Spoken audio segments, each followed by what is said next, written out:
Hey friends, we are back today with this week's edition of Core Foundation. This week, we're going to talk about the fun word anxiety. One of those words that either we may have been struggling with for a while, or possibly this current situation and the global pandemic has amplified those feelings, or maybe they're new feelings that we've never had before of being anxious. Whichever one of those categories you fall into, I think we can all say that we have felt these feelings, and they are one of the types of feelings that are really hard to control. It's kind of in that spiral effect of once you start feeling anxious, you get in that snowball effect of becoming more anxious and more anxious and more anxious. So what we want to talk about today is, number one, the symptoms of anxiety. Number two, understanding your body and what's happening when it's happening, not actually everything inside, but what's happening around you to help you know when it's coming on. Number three, things that you can do in that moment. And number four, things to help you avoid it happening if possible. So the first thing that I want to say is that there have been studies that show that of the things that we're anxious for. So first, I'm going to take it one step back. So if the understanding of what anxiety is that you are afraid of something happening in the future. So guilt is more you're afraid of something that happened in the past, right? But anxiety is something you have a fear of something in the future. It's all thought based. It's very different from depression. Depression, there is a chemical imbalance inside your brain, versus anxiety is more, it's your cognitive thinking. So understanding that is important, but then more importantly, there's been studies that show of the things that we're anxious about, what we have these fears of, 85% of those things that we think are going to happen do not happen. Mind blown, right? So think about some of the things that make you anxious. Thinking of, obviously, of the pandemic. I'm going to get COVID. I'm going to give my parents or elderly COVID. Someone's going to die of COVID. All of these different things. Yes, people have gotten it. Yes, people have been hospitalized, and yes, people have died. But think about yourself. Of those things, how many of them actually happened? Possibly you were part of this 85% that it didn't happen to, right? You were actually okay from it, even if you did. So our brain, naturally, as human beings, what we're always going to be doing is our fight or flight, right? And it is our natural being to go to the worst place scenario because we have to protect ourselves. Our brain's job is to protect ourselves. Our heart's job is to protect ourselves. There are so many organs that are here to protect us. So of course, they're going to go to that possible worst case scenario and figure out what they may have to do to protect ourselves, right? Same thing, even thinking about your blood. If you're cold, your blood protects you by going in closer to your organs to protect your organs. If you're hot, it goes away, right? Farther away, which is why we become flushed in the face. Our blood goes out towards our skin, farther away from our organs to protect them and keep them cool. So knowing all of those things that our body is trying to protect us, if we know that, that means that, of course, as we've said before, we cannot help that first thing that comes into our mind, but we can always control that second thought. So if we know the first thing that comes to our mind is, oh no, I think that I'm going to get hurt from this, then we think about it again and we say, no, I'm not. I've done this before. I know that I can, blah, blah, blah, blah, blah, right? That's where you can start to control that piece. So number one, keep in mind that 85% of the things that we're afraid of don't end up happening. Number two, that same study went ahead and said that of the 15% of those people that the thing did happen to that they were afraid of, 79% said it wasn't as bad, or they were able to control what happened better than they thought they'd be able to. You're stronger than you think. You're smarter than you think. You can handle more than you think. So just give that, of course, be afraid. We're going to be afraid of things, but also know that you're capable and that you can believe in yourself to handle the things that are thrown at you. It's what makes us stronger, right? You can't go ahead and lift a 50-pound weight until you lifted a 25-pound and 35-pound, 45-pound weight, right? You're going to have to take that strength, something a little bit harder, a little bit more challenging each time. So A little bit different than anxiety, but just understanding that you can do these things. And then when these challenges are thrown at you of whatever you might be afraid of, if you're part of that 15% that it happens to, 79%, you're going to be okay. This is just great things to hear, right? Okay. So what do we want to talk about? The symptoms of when you are anxious. What's actually happening? Well, you're nervous, you're tense, you start sweating. Some of them may be more exaggerated, right? You may also start hyperventilating and notice that your breathing is not at a normal, steady pace. It's kind of rapid, it's kind of shallow, all of those things. You have this sense of danger that something's going to happen to you, this sense of doom of something around you. And you may be feeling tired for no reason. Maybe you're doing nothing, but you're still feeling tired and your body is going into this hole of wanting to go into a little nook, right? A little cave. And it may also be hard to concentrate. So all of these things may start to happen. And those are some of the other symptoms of being anxious and having anxiety. So what's important in all of this for you to know is what I've said before. If there was a superpower that we could all have, it's self-awareness, right? And that's that self-awareness, not only of everything else happening and how we interact and affect those around us, but now this is a self-awareness of what is happening to you.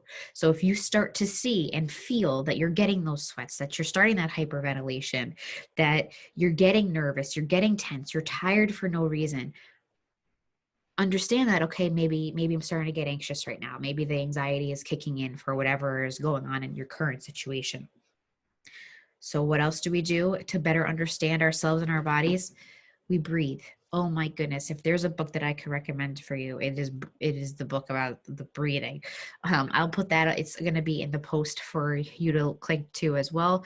There's an Audible for it. It is fascinating how much our breath plays a part in absolutely every part of our body, how we think, how we, physically and mentally, emotionally, psychologically, physiologically, everything. So what does that mean? Breathing and doing breathing techniques when you start to feel that anxiety come on is so powerful. So one of the things is to breathe in for 4 seconds, hold for 4 seconds, breathe out for 4 seconds, hold for 4 seconds. And you're doing all of this through your nose. It's very important that we're able to actually do this through our nose because it changes a lot of how things interact with each other from breathing from our mouth. Breathing through our mouth breathing is, I'll just, you can find all this stuff out in the breathe book. So that's one of the things that I'm going to say a couple of times to do in the moment that you're feeling. Just notice your breath, whether it's you however much time you have. If you have a minute, spend that minute just breathing. Close your eyes. Keep telling yourself how it's going to be okay. You're okay. And follow that steady breath longer, maybe it's 5 seconds in, 5 seconds out. If you can do 6 seconds in, 6 seconds out. Things to know about breathing: the longer you breathe in, that's the more energy you're giving yourself. The longer you breathe out, the more carbon dioxide you're releasing, and that's going to give you more calmness. So if you're working out, that's when you're going to want to take that bigger breath in to give you that energy. But if you're feeling anxious, it's more important to have a longer exhale than it is on the inhale. So just a couple things to think about. Then think about how you're overthinking things, right? As I said before, we may go to that worst place. We always go to that worst place. You're not good. Oh, you're worried about a job. Oh, I'm not going to get the job. And that means that I'm a failure and I'm never going to get to where I want to be. And it's going against my 3-year plan and my 5-year plan. And I'm never going to get to blah, blah, blah. Oh man, we overthink things, don't we? Important thing to do when you're anxious like this is to try to not, I know it's just easier said than done, not only just try to not overthink things, but just start moving. We oftentimes will get just stuck on the couch as we're overthinking things, and we get in our head and don't move. And we think, well, should I do this or should I do that? And time goes by and you could have done and made progress on those few things that you were thinking about. And it's kind of one of those inertia effects, right? Things in motion stay in motion, things at rest stay at rest. So if you are staying at rest and you are anxious, it is very hard to get yourself moving to not be anxious. So just continue moving And you'll be amazed how you can kind of overcome things that way as well. And the other main thing to understand is it's okay to ask for help. We don't need to do this alone. Our mind is a very complex place. And whether it's mentally or emotionally or whatever it is that you're struggling with, you don't need to do this alone. We shouldn't be. We are 1 in 7 billion people, 8 billion people in this world. So to be dealing with this on your own and letting it affect how you feel, who you are, and going back to the whole point of core foundation, who you want to be, how you want to act, what you want to achieve. There are so many people who are there just to listen. Sometimes you just need to speak it out loud because our brain continues to go, go, go, go, go. Start saying things out loud, and then you might think, hey, you know what? It's not as bad as I'm thinking, right? You say things out loud and you're like, oh, you know what? Kind of sounds a little crazy now that I said it out loud. And that's not no faults of your own. It's just how our brain works, right? As I said, it's going to go into that protective mode. And so it's always going to try to do those things to protect you versus think of, I'm going to be fine, right? And if we always said, I'm going to be fine, that's also not a good situation, but just things to think. So one other thing that's interesting is that what happens internally with our body is with anxiety is that we have both cortisol and adrenaline are released with anxiety. Do you know what else is released? Do you know what else cortisol and adrenaline when they're released? When we're excited. The human body reacts the same way to those two different emotions. So the physiological effects are exactly the same, even though our mental state are in two different places. Well, why are you telling me this, Christy? What does that mean?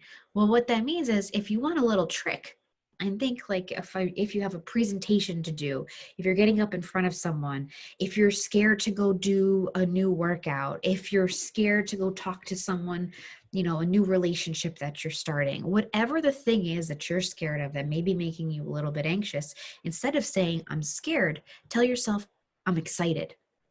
I'm excited to go start that new thing that I've never done before. I'm excited to start to grow this relationship. I'm excited to try that new workout. I'm excited for this challenge. Change the word from scared to excited or anxious to excited. And it's one of those fake it till you make it. Just continue to say that and you will start to change your mindset of, okay, you know what? Let's look, instead of the bad side of it, let's look at the good side of it, of what I can gain from this versus what it is harmful to me. Okay, just a little something. And one of the other things, anytime this anxiety comes on and you start to notice any of those symptoms, whether it's external with sweating and breathing and those sorts of things, or if it's internal and you're feeling tired or stressed or nervous or feeling that sense of danger or doom, in that moment, say, am I okay? Am I okay right now? And you're like, well, what does that mean? Well, am I actually being harmed in this moment? No. There's a few questions. Am I going to get hurt? Is something going to happen? In that moment right now, am I okay? And I bet you the answer is going to be yes. So once you know you are okay right now, then we can start to think about the rest of the future, right? We can start to think about what is giving us that anxiety in the future, what's giving us that fear in the future. And then you continue to ask yourself, am I okay? If this happens, am I okay? Am I okay? Yes, you are okay. And so one of my favorite podcasts is Rob Dial, the mindset mentor. And one of the things that he says is that there's 4 different questions when anxiety comes on, 4 different questions to ask yourself. And it's in the acronym HALT, HALT. So on top of asking yourself, am I okay? You then ask yourselves all the physiological needs that may bring on these sorts of things. Am I hungry? Yes or no? That's a quick way to might be able to fix those sorts of physiological needs. Am I angry? Being angry releases that same sort of cortisol and adrenaline. So it'll change the effects of your body and add on that stress. Am I lonely?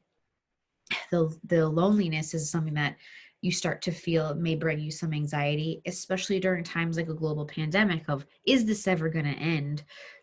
Or if it's not part of the global pandemic, of, what am I missing out on? What is the FOMO, the fear of missing out that's occurring right now? What may be happening? Those are maybe another something that's coming on and giving you anxiety. And then the last one is, am I tired? My goodness, if I could talk about sleep for days, I would talk about sleep for days.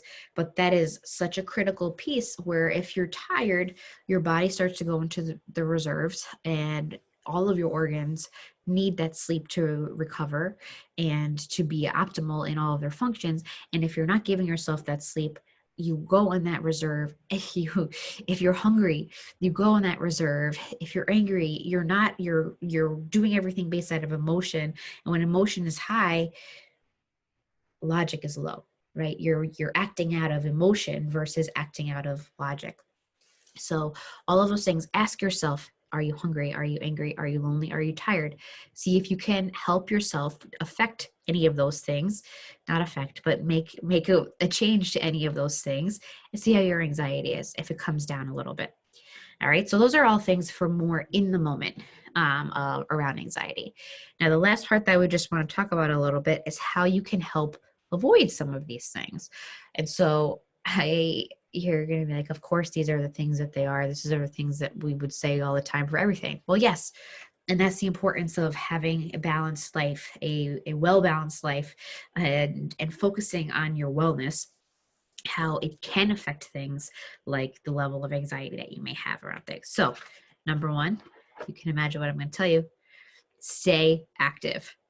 As I said before, it's just continuing to move makes a big impact to making sure that you don't get stuck in that place where where you're almost paralyzed by fear, you're paralyzed by moving, you're paralyzed by overthinking. Just staying active. So if you, in the moment, the option to help relieve that, go for a walk. It's helping. And if you want to go ahead and activate multiple senses, the more senses you activate at a time, the more you're going to realize you're okay. Okay. So by going for a walk, you're moving, you're feeling things, you're seeing different things, you're smelling different things. All of those things are activating more senses. It's going to help you. And on top of that, so more importantly than just getting active in that moment, it's about staying active and being active and having that active lifestyle, how much that affects you both physically and emotionally. So it's going and giving you that dopamine. It's making it's releasing those chemicals from your body for you to go ahead and live a little bit less stressful. So when people work out, sometimes that's what they use. That's people's vice, right? In a good way, that you go and you box, you go and you release it, right? It's just a way to go ahead and release some of the tension and anxiety that you may have. Another thing to think about of ways to remove some of the anxiety.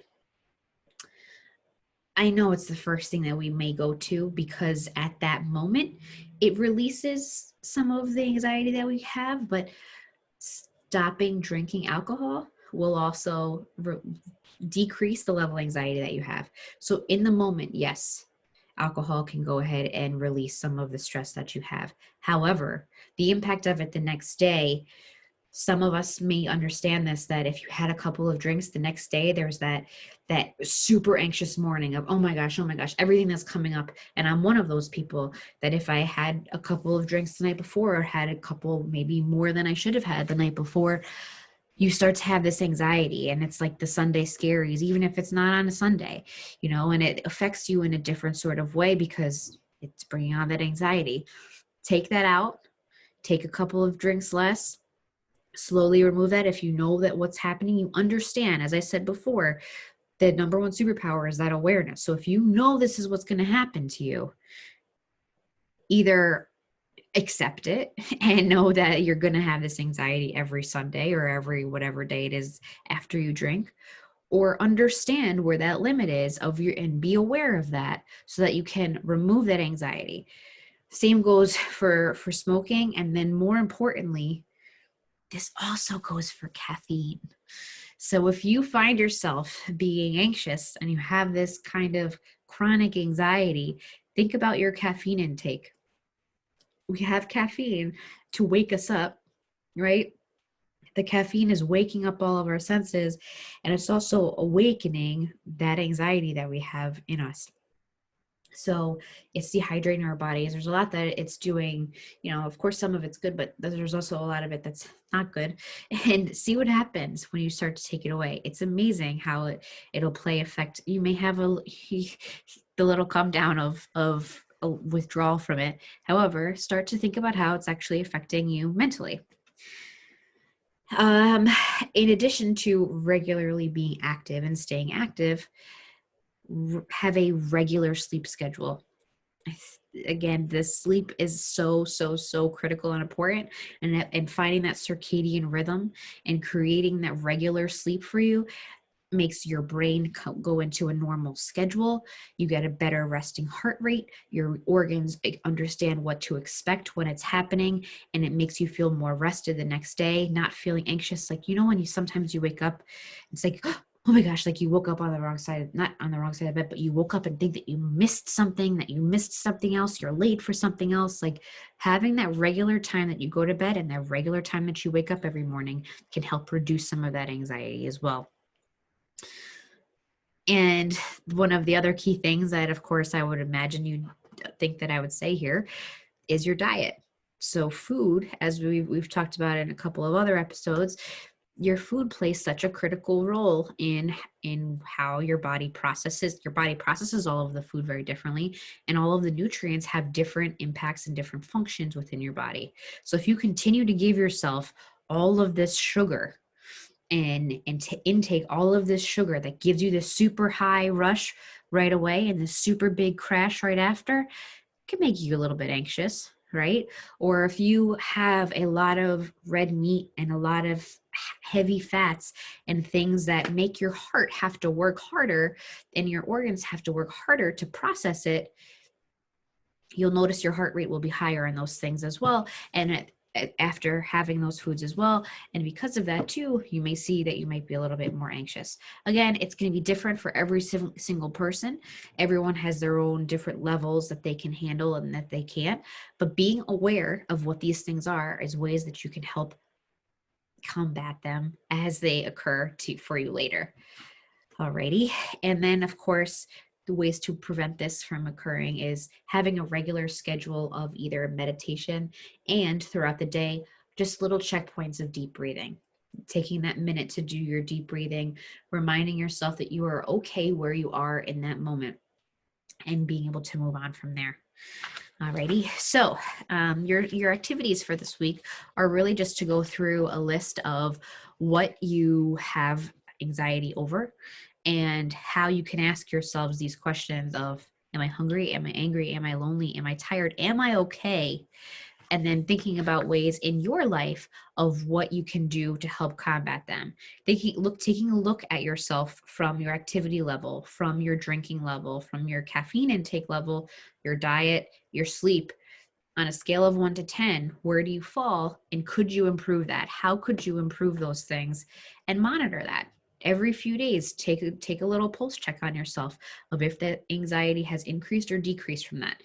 It's important to understand that we cannot control everything, and that if we continue to think about those things that are out of our control, of course they're going to give us anxiety. The world is a crazy place. It is a gigantic place with zillions of things going on at the same time that we have no control over, right? So if we are fully aware of ourselves and master ourselves and how we can control what we can control within ourselves, that is a huge step to having a sense of peace and calm within ourselves when things are thrown at us.